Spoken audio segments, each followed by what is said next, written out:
What's up, guys? It's supposed to be the Rock Creek Outdoors, and today is gonna be the first of many new podcast series of a new podcast series, and I don't have a name for it yet. So give me some suggestions in the comments below. Give me some suggestions of what I should call it and what I should talk about next week. I'm trying to do one episode a week, and they'll be between 15-30 minutes long, probably most of the time 15. I don't like to talk very much, but just let me know what y'all guys think in the comments below. And today, I'm just talking about what's going on. I know everybody's dealing with the coronavirus, and so hopefully all y'all are doing good and staying healthy. But no, I can't remember. But I'm off work this coming week due to it, so I'll be doing more fishing. I'll be able to make a couple more videos, and hopefully get some good content out for you guys. We went fishing last night. I caught two. My dad caught two spotted bass, and we went night fishing. And we should have stayed on the spotted bass spot, but we tried to fish the lights for some spots and stripe, and they just weren't hitting them. We had one dock where they were on, and the rest of them we didn't even see any. So maybe a little early in the year for that. I know once it gets like summertime and it heats up, they're out there at nighttime all the time. But I got the pull pond going. It keeps deflating because my cat poked a hole in the ring at the top, and I got a leak in the pump somewhere. But I've had it for a year and sat in my shed, so I guess I should have expected something to be messed up on it. But hopefully in the next few weeks, I'd like to do it this week and go ahead and dig it up. But I want to dig a small pond and put them in there. I got two spots and brim in there right now, and but hopefully I can do something like that, like Bama Bass has. And it won't be that nice, but it'll be a homemade pond. It'll be cool to have. And let's see what else we got going on. Yeah, let's talk about ponds. I've never seen anybody with a pond that was stocked with spotted bass, like a big pond, like a couple acres, or even a small pond.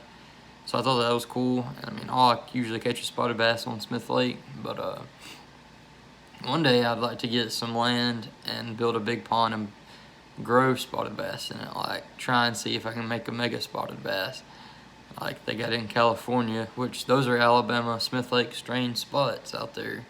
And I think the record's like 12 pounds caught last year or the year before. But I'd like to see if I could grow something like that in a pond.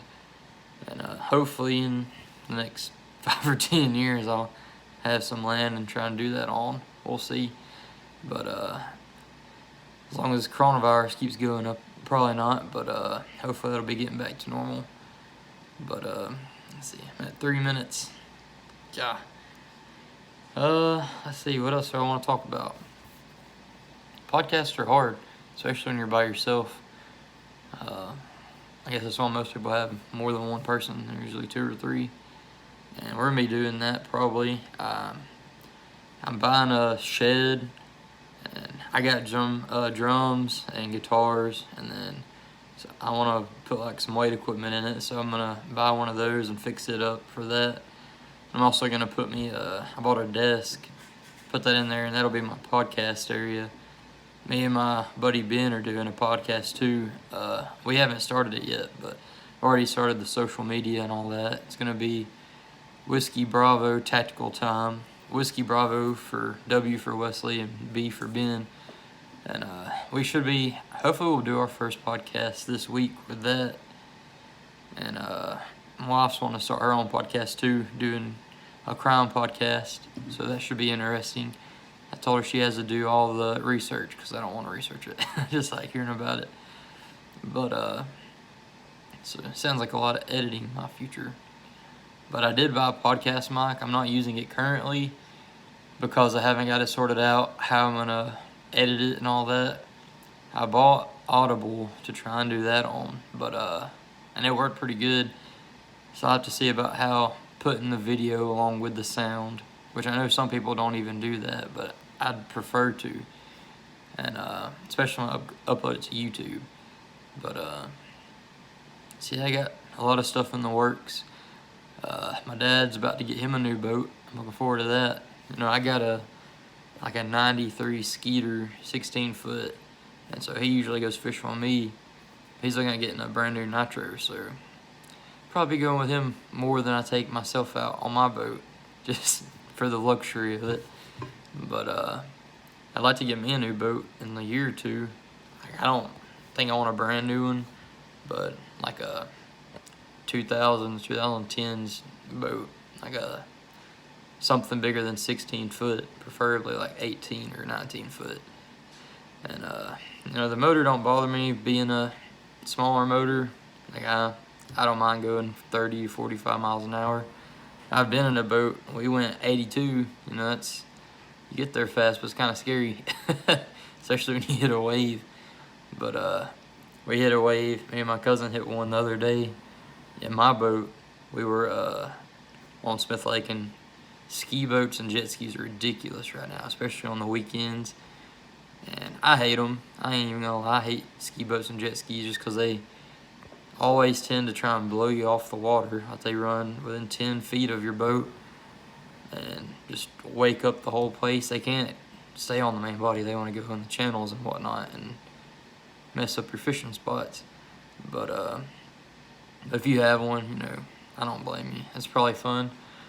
But we were riding behind a pontoon boat, and I turned off, I guess at the wrong angle, and I drove right into like a little wake and splashed the whole boat. We were soaking wet.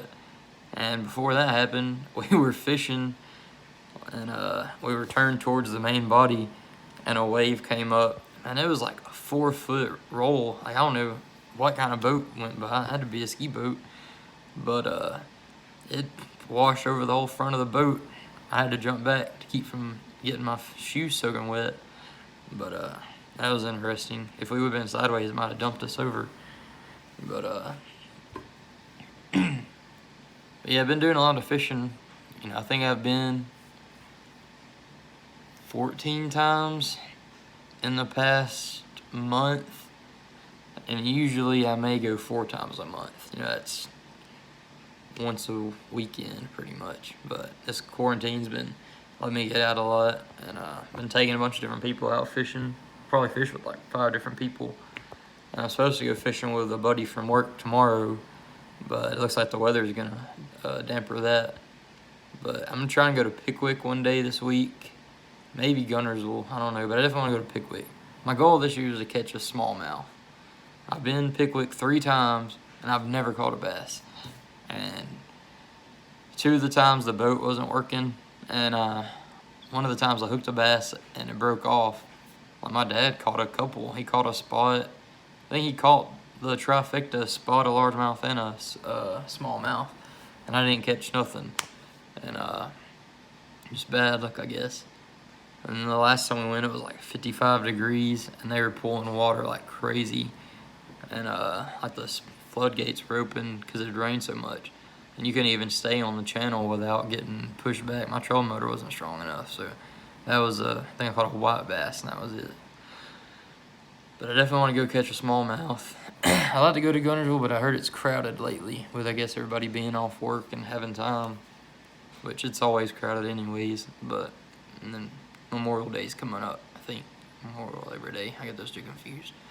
But I appreciate all my subs, everybody watching the videos. I'm trying to grow the channel, trying to talk more during my fishing videos. You know, it's hard, like when you're fishing with somebody, you talk to them most of the time, and so you gotta cut out some stuff you say, and then you don't focus on talking to the channel, you're focused on talking to somebody else. But I've been trying to talk more. I need to do more intros and talk more when I catch a fish and how I caught it and whatnot.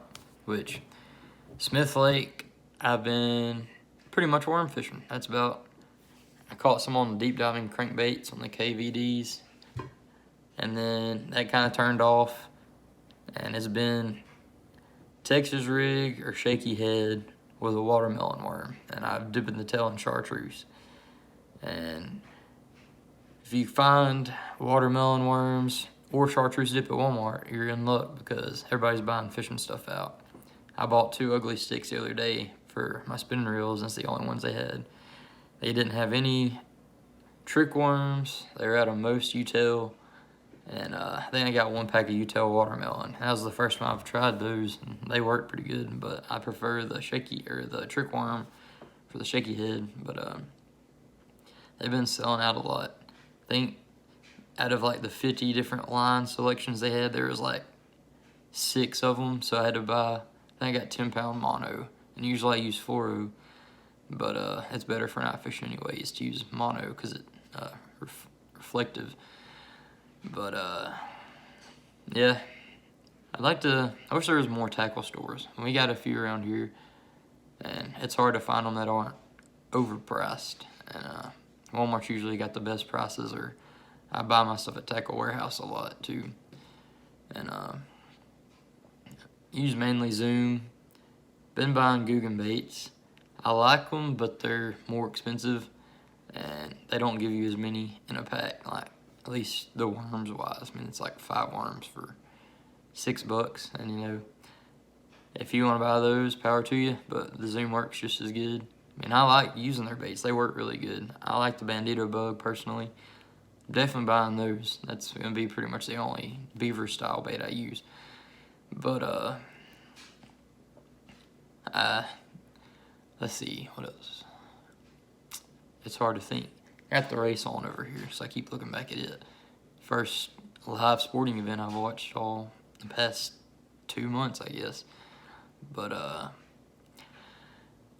let me know what y'all want me to start doing. Like if there's any video ideas y'all have that I should do. Like thinking about starting back up my thing where I was buying like Instagram company baits that were like hand poured by like a single person, like not a big company, and fishing with those. That was pretty cool. I don't even know that I caught fish on any of the ones I bought, but I would do like the fish tank videos and show you how their action and the colors and stuff like that and the prices, and that was cool. I mean, always good to help small businesses. I mean, my channel is small, but every person counts to buy something, especially now. It's small businesses are struggling really bad because, I mean, they can't open up, which is ridiculous when Walmart and Home Depot can have 1,000 people in there, but you can't have a small business that's going to have like 5 to 10 people every once in a while. I mean, it's crazy. The government's stupid. I won't go on one of those rants, but that'll be more for me and my buddy's podcast we're doing, if y'all are interested in that stuff. Which we're going to try and be unbiased, which is hard to find these days. I mean, every news station is biased one way or the other.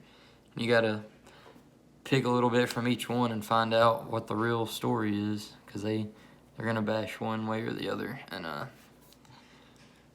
but yeah, looking forward to getting this shed set up. I'm going to do a 10 by 16, and found some good deals for like $2,700 I think for the barn style. Put a loft in it, and I'm really excited for that. That'll be a good space to like edit videos, make podcasts, work out, which I haven't been able to do since everything shut down. And looking forward to fishing more. But I'm at 14 minutes now. I can't believe I rambled on that long. Sorry if it sucks. But let me know what y'all want me to talk about. Anything, just baits, lures, techniques. I mean, I don't know as much as the Guggen Squad or KVD, but I know a little bit. I'll tell y'all what I know. If I know anything about anything, y'all tell me what y'all know. I'm always open to new techniques. This year is the first time I've used a shaky head. I mean, I've used them, but I've never caught before. But I've really got into them now. I mean, I prefer the Texas rig because I feel like the hook set's better. But anyways, thanks for watching, guys. Hopefully y'all enjoy. Just make sure to leave a comment below, subscribe, and I'll catch you guys on another episode of Rock Creek Outdoors and To Be Named podcast.